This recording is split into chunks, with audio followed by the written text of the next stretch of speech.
You're watching UATV News. My name is Inna Kosinska. Good evening. Canada will allocate $30 million Canadian to support various projects in Ukraine. This was stated by the Minister of International Development of the country, Karina Gould. The money will be transferred during 5 years in order to support inclusive governance and women veterans. The goal is to improve democratic, inclusive and gender-equal governance in Ukraine, the minister stressed. Canada is responding to the needs of all Ukrainians, including the most vulnerable and marginalized groups of people. These investments reaffirm Canada's unwavering commitment to secure Ukraine's future as a democratic, rules-based state and support its goal of greater Euro-Atlantic integration.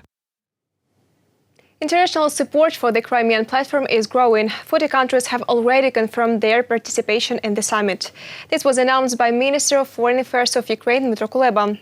The Crimean Platform is a new international mechanism for consultations and communication. Its goal is to deoccupy the peninsula and return it under Ukrainian control.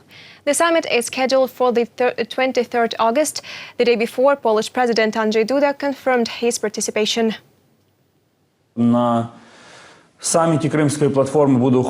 The Crimean Platform Summit will adopt a Crimean Declaration, which will be open for further accession by states that for one reason or another have not been able to participate in the founding summit. So in fact, support for the Crimean Platform will be even greater, and I'm convinced it will grow steadily.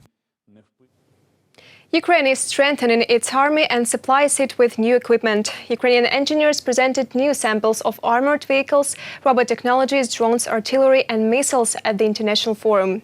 More information about startups and defense projects already implemented in the following report.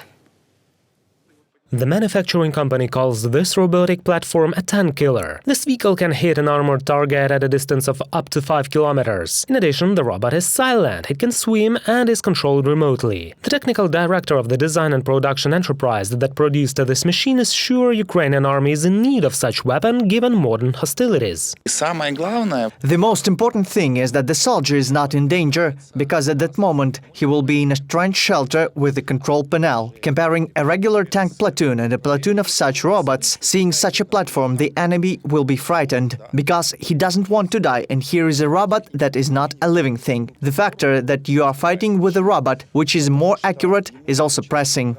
Alexander expects that soon the Ukrainian army starts using their machine. Inventors from Zaporizhzhia are also preparing to test their prototypes in real combat conditions. Their robots are perfect assistants for reconnaissance and fire support, and this small one can even drive under the enemy tank unnoticed and blow it up. An investor from Saudi Arabia has already become interested in the development. He is interested in the recently produced model, the reconnaissance robot with hidden reconnaissance and collection of the information. It uses a telescopic mast with a surveillance camera that provides a 360 degrees view. And this device, the Skyfish Strike drone, has already proven its effectiveness in special operations in Donetsk and Luhansk regions. The most lightweight, invisible and, what is the most important, cheap drone was developed with veterans of hostilities in the Donbass. The aircraft will be presented to potential foreign buyers. In a military situation, this is basically the airborne air strike unmanned drone used for attack operations to destroy targets behind the front line. For 50 kilometers behind the front line, we can penetrate and complete our missions. Hundreds of guests from 20 countries of the world have gathered in the International Defense Investment Forum. They learned about prospective directions of Ukrainian defense industry and got acquainted with equipment manufacturers. Companies could not only find foreign buyers for their inventions, but also arrange supplies for the Ukrainian army, they say in the government. This means communication between our young scientists, young developers and manufacturers of weapons and military equipment. This will lead to the fact that we will get a new synergy, a new quality, and will be able to better supply our armed forces with the latest weapons and military equipment first of all. There is an idea to hold the International Defense Investment Forum every year. The plans include combining it with large-scale thematic exhibitions of military technologies. Reported by Vadim Kramer and Yulia Krychkova, UATV News. 2 former members of Russia-backed illegal armed groups were detained by the counterintelligence of the Security Service of Ukraine. The special operation was carried out in Odessa and Kharkiv regions. The security service found out that both men were in the ranks of the illegal armed groups from 2014 to 2016 and were actively participating in hostilities against the Ukrainian military near Donetsk, Debaltseve, Shirokine and Dokuchayevsk. Наразі слідчі органів безпеки. The investigators of the security agencies informed the detainees about the suspicion under the Part 1 of Article 258 Mark III, that is, participation in a terrorist group or terrorist organization. Investigative actions are continuing in order to establish all the circumstances of the unlawful activities of the suspects and to bring to justice other persons involved in crimes against the state security of our country.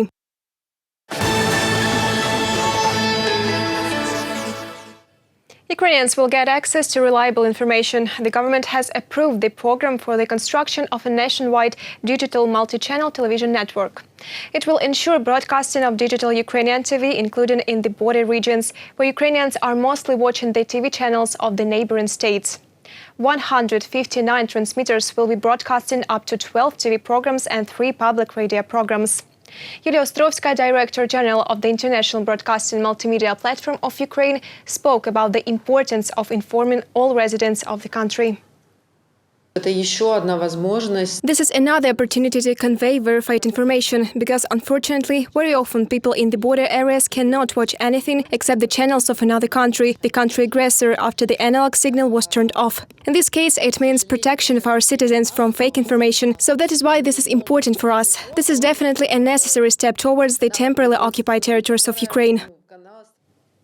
The DSCT mode, the law which will allow to create one of the best tax systems for IT, was signed by the President. The tax rate will be reduced for IT companies and representatives of the creative industry, which are residents of the DSCT mode, they say in the Ministry of Digital Transformation of Ukraine.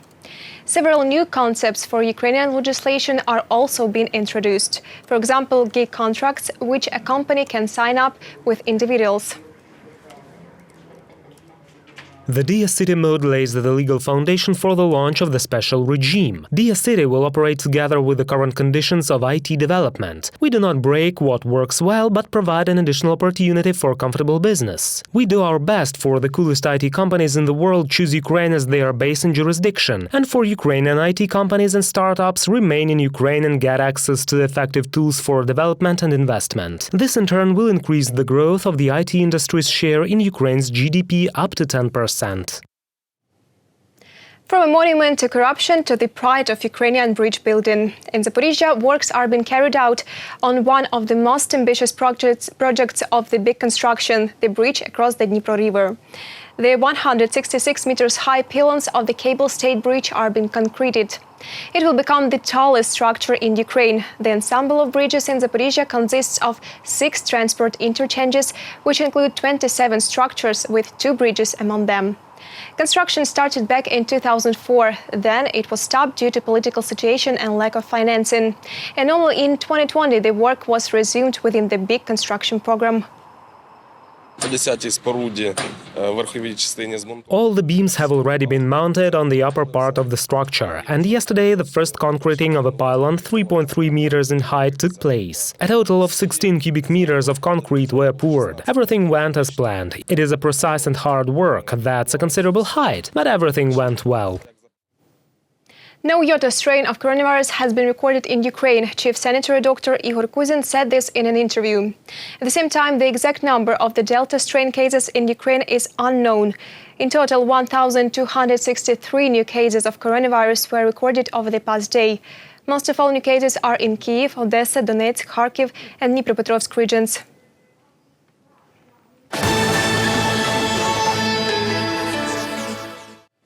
Grandmother and grandfather for rent. In the western Ukrainian city Ivano-Frankivsk, about 1,000 pensioners offered to look after the kids whose parents are busy at work and the child has no one to stay with. They call it their experimental hobby. Our correspondents will tell you more.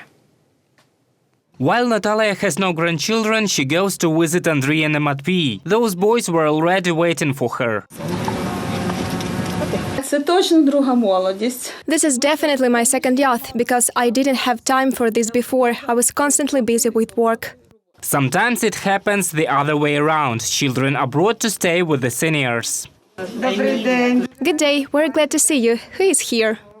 5-year-old Emilia's nanny is 58-year-old professional dentist Oleg. He is already retired and is happy to help look after the kids and teach them something new.